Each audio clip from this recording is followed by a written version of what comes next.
when you read, right, you read history, you see what happened. Just to give you a couple examples with Tulsa or the Freedmen's Bank, when we quote unquote did pull ourselves up from our bootstraps and it got burnt to the ground and nothing happened politically to kind of make us whole. So it's like, I get that it's just not that simple. And some people say, well, it's 2023, it will be different. Systems are still in place, right? Systems are systems. So I always have empathy. So even when I'm reading this article and approaching the article, I always think about those that literally are trying their best, because there's people out there I see driving for DoorDash and they have college degrees, right? Oh, for sure. So it's like, you know what I mean? Like, you know, it's crazy, but I always thought that things are supposed to get better, right? So, but it's like that's the dream we were sold. It is the dream we were sold, because the boomers had it a certain way. But if you really think about it, the boomers had it better than us. I mean, the boomers still have all the resources. I mean, they haven't really let go. But it's like the generation after us and the generation after them is like, it's not getting better for them. So it didn't get better for us because they sold us the dream of college. And then they raised the price of college to the point where getting a degree became like a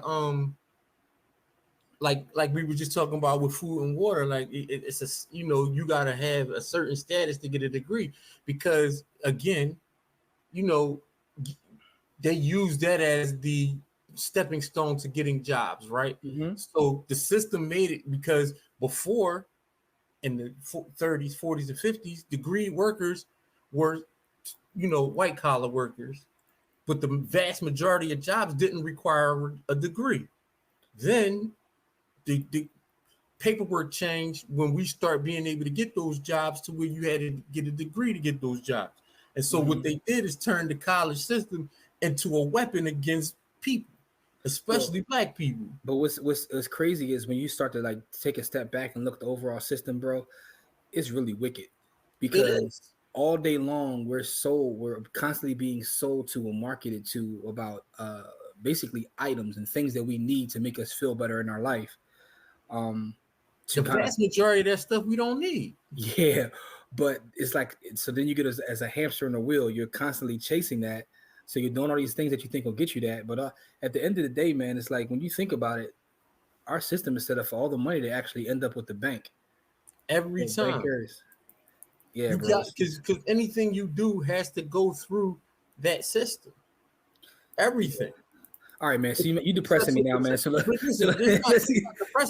The facts are it's a fact. It's a fact. What you're saying is not inaccurate. It's just that we take a step back, look at the system. I always think back to The Creature from Jekyll Island, and the first time I read that and realized, like, this is one big scam going on.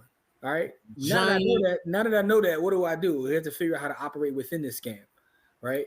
That's why a lot of our folks be like, look, man, just tear the whole system down. You could talk about that tear the system down stuff, but then you gotta have replacement things or chaos ensues. Because what people hate more than structure is chaos. People hate chaos. Yeah, that's an accurate way to put it. What people hate more than structure is chaos. You know, it's funny when folks come to me like, man, when folks come to me like, man, I want to tear the whole system down. I'm like, are you going to give your life? No. I'm like, you don't want it torn down. You don't want it torn down. You know what I mean?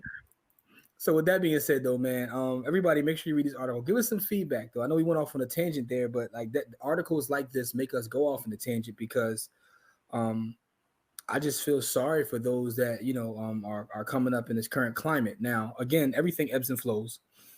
It's not the end of the world. And the one thing I do know is that we always tend to figure things out. But like Corey said, historically speaking, how many times can you figure things out before you just can't anymore?